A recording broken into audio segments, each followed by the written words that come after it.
오늘 함께 은혜 받을 하나님의 말씀입니다. 구약 성경 예레미야서 12장 5절로 13절 말씀입니다. 예레미야서 12장 5절로 13절 말씀입니다.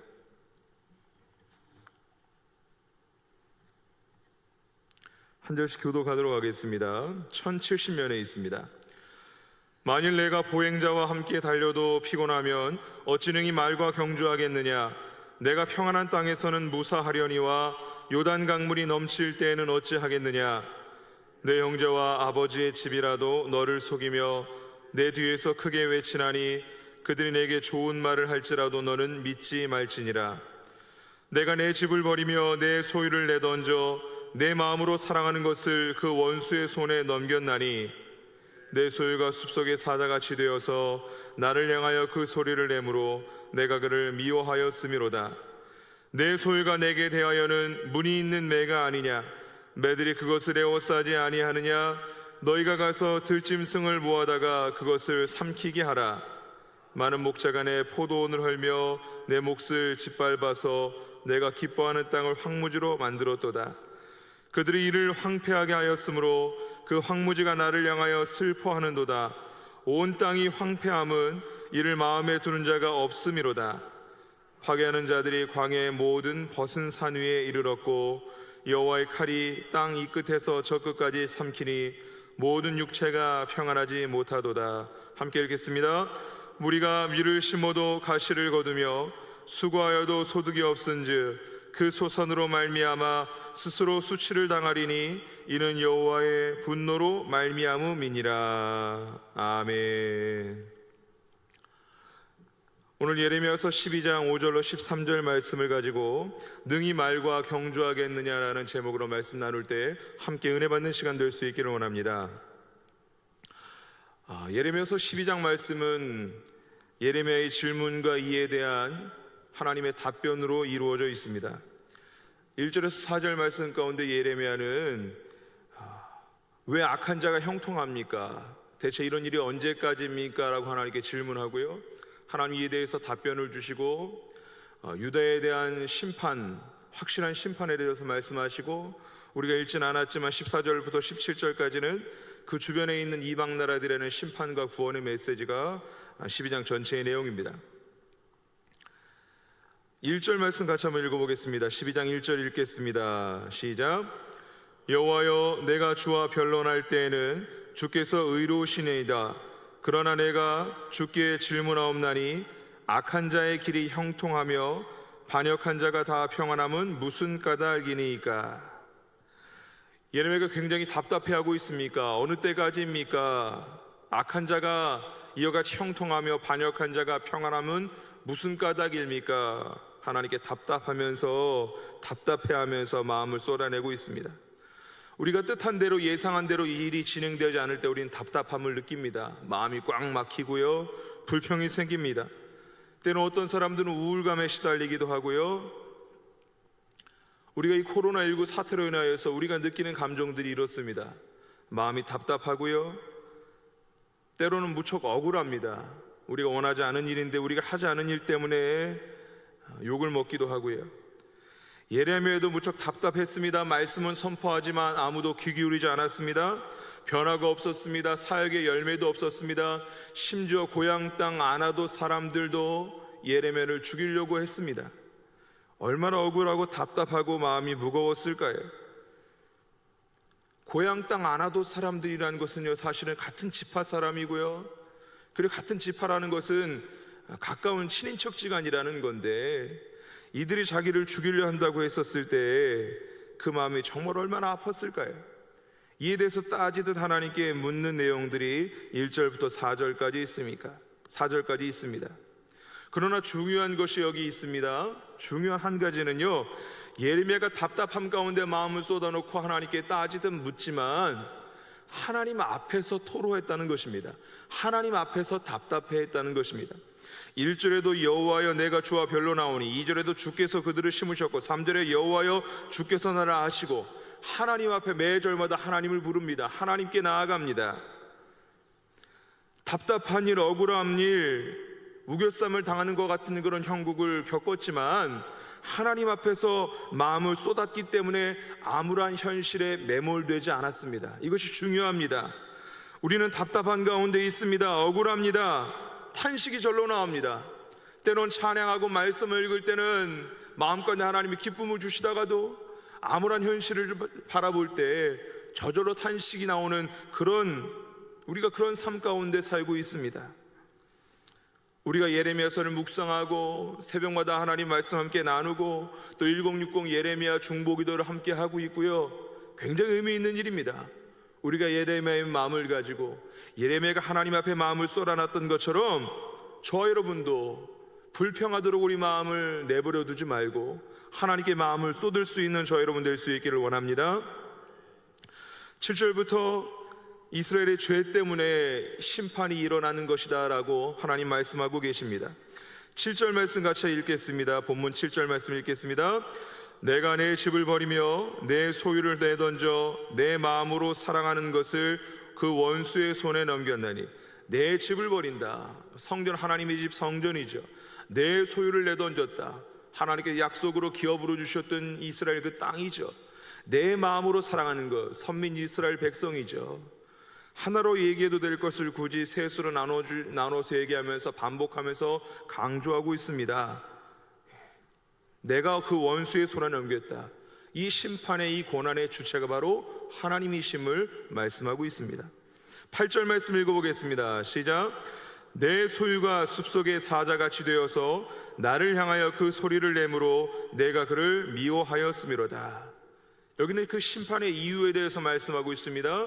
내 소유가, 이스라엘 백성이, 이스라엘 나라가, 이스라엘의 남유다 나라가 숲속의 사자같이 되어서 야생 사자처럼 으르렁거리고 나를 향하여 소리를 내므로, 하나님을 적대함으로, 하나님이 창조하신 목적, 하나님께서 그들을 부르신 목적이 있는데 그 목적대로 쓰임받지 못하고 우상을 섬기며 하나님을 적대함으로 하나님께서 그들을 미워하였다, 그들을 버렸다. 심판의 이유가 바로 이스라엘의 범죄함 때문이다, 하나님을 대적했기 때문이다 라고 명확하게 말씀하고 계십니다. 9절 말씀 같이 읽어보겠습니다. 내 소유가 내게 대하여는 물이 있는 매가 아니냐? 매들이 그것을 에워싸지 아니하느냐? 너희는 가서 들짐승들을 모아다가 그것을 삼키게 하라. 이스라엘이 우선은 매나 우는 사자나 하나님을 대적하는 그런 모습인데, 어쨌든 들짐승 중에서도 이스라엘은 문이 있는 매고 하나님 앞에는 사랑받고 그 마음으로 사랑함을 받던 특별한 하나님의 자녀인데, 저들이 하나님의 범죄함으로 하나님께서 들짐승들을 가지고 이스라엘을 삼키게 한다. 앞으로 이스라엘 나라가, 이스라엘 땅이, 이스라엘 민족이 이방으로 하여금 삼키게 되게 하겠다, 온전히 멸망하게 될 것이다 라고 예언의 말씀을 주십니다. 오늘 본문의 핵심적인 내용은요, 사실 5절 6절 말씀에 있습니다. 하나님의 마음입니다. 하나님께서 예레미야의 질문, 그 답답한 가운데, 꽉 막힌 답답함 가운데 하나님께 질문하고, 대체 언제까지 이런 일이 계속됩니까? 어떻게 악인이 형통합니까? 이 질문에 대한 하나님의 답을 주시고 이스라엘의 멸망에 대해서 답을 주시는데, 거기다 하나님의 마음, 핵심적인 메시지가 5절 6절 말씀에 있습니다. 5절 말씀 같이 읽어보겠습니다. 만일 내가 보행자와 함께 달려도 피곤하면 어찌 능히 말과 경주하겠느냐?